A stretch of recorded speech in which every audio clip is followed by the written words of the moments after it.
ಎಲ್ಲರೂ ಹೇಗೆ ನವ ಮಾಸ ಪರ್ಯಂತರ ತನ್ನ ತಾಯಿಯ ಗರ್ಭದಲ್ಲಿ ಇದ್ದು 10ನೇ ತಿಂಗಳಿಗೆ ಲೋಕದ ಬೆಳಕನ್ನು ಕಾಣುತ್ತಾರೆ. ಆದರೆ ನಾನು ಹಾಗಲ್ಲ. ನಿಮ್ಮ ಸಂಕಲ್ಪ ಮಾತ್ರದಿಂದಲೇ ನನ್ನ ಸೃಷ್ಟಿಯಾಗಿದೆ.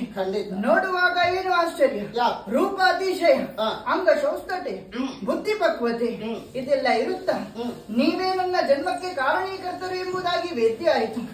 ಆದರೆ ಶ್ವೇತ ವಾರಿದಿಯಲ್ಲಿ ಈ ರೀತಿಯಾದಂತಹ ನನ್ನ ಜನನೆ ಯಾಕಾಯಿತು, ನನ್ನಿಂದ ಆಗಬೇಕಾದಂತಹ ಕಜ್ಜಗಳು ಏನು ಸವಿಸ್ತಾರವಾಗಿ ತಿಳಿಸಿದ್ದೇನೆ ಮಾಡುವುದಕ್ಕೆ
ಕಂಗೊಳಿಸುತ್ತಾ ಇರುವಂತಹ ನಿನಗೆ ಮೋಹಿನಿ ಎಂಬುದಾಗಿ ಹೆಸರನ್ನಿರಿಸಿದವನಿದ್ದೆ.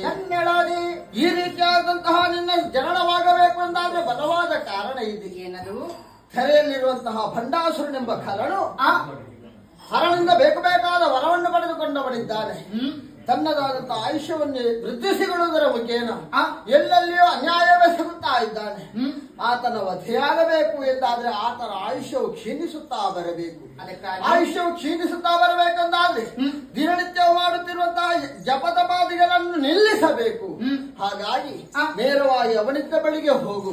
ಅವನನ್ನು ಮೋಹದ ಪಾಸಕ್ಕೆ ಸಿಲುಕಿಸುವುದರ ಮುಖೇನ ವಶಪಡಿಸಿಕೊಂಡು ಆದಷ್ಟು ಬೇಗನೆ ಆತನ ಆಯುಷ್ಯ ಕ್ಷೀಣಿಸುತ್ತಾ ಬರುವ ಹಾಗೆ ಮಾಡಬೇಕಾದದ್ದು ನಿನ್ನ ಕಾರ್ಯ ಮಗಳೇ. ನಾನು ಹೋಗಬೇಕಾದಂತಹ ಕ್ಷೇತ್ರ ಯಾವುದು? ಬಿಂದು ಸರಸಿ. ಸಿಂಧು ಸರಸಿಯ ಬಳಿಯಲ್ಲಿರುವಂತಹ ಸರಸಿಯ ಬಳಿಗೆ ಹೋದೆ ಅಂತಾದ್ರೆ ಖಂಡಿತವಾಗಿ ಅಲ್ಲಿ ಅರಸುತ್ತಾ ಇರುವಾಗ ಆತ ಬರುವುದಕ್ಕಿದ್ದಾನೆ. ಹಾಗಾಗಿ ನೀನು ಅಲ್ಲಿಗೆ ಹೋಗಬೇಕಾಗಿದೆ. ಅರ್ಥ ಆಯ್ತು ತಂದೆ. ಶೂನ್ಯಕಾಪುರದಿಂದ ಬರುವಂತಹ ಬಂಡಾಸುರನ ನಿತ್ಯ ಅನುಷ್ಠಾನಗಳನ್ನು ನಿಲ್ಲಿಸಬೇಕು. ಅದಕ್ಕಾಗಿ ನನ್ನ ಜನನ ನನ್ನ ಮೋಹದ ಬಳೆಯನ್ನು ಸಿಲುಕಿಸಿ ಸೇವಿನ ಲಲನಿಗೆ ಸಿಲುಕದೆ ಇರುವಂತಹ ಈ ಜಗದಲ್ಲಿ ಯಾರಿದ್ದಾರೆ? ದುಷ್ಟ ಪ್ರವೃತ್ತಿಯನ್ನು ಹೊಂದಿದವ ಬಂಡಾಸುರ ಕ್ಷಣ ಮಾತ್ರದಲ್ಲಿ ಹೋಗಿ ನನ್ನ ರೂಪಲಾವಣೆಯಿಂದ ಆತನ ಸೆಳೆಯನ್ನು ಸಿಲುಕಿಸಿ ಆತನ ನಿತ್ಯ ಅನುಷ್ಠಾನವನ್ನು ನಿಲ್ಲಿಸುತ್ತೇನೆ.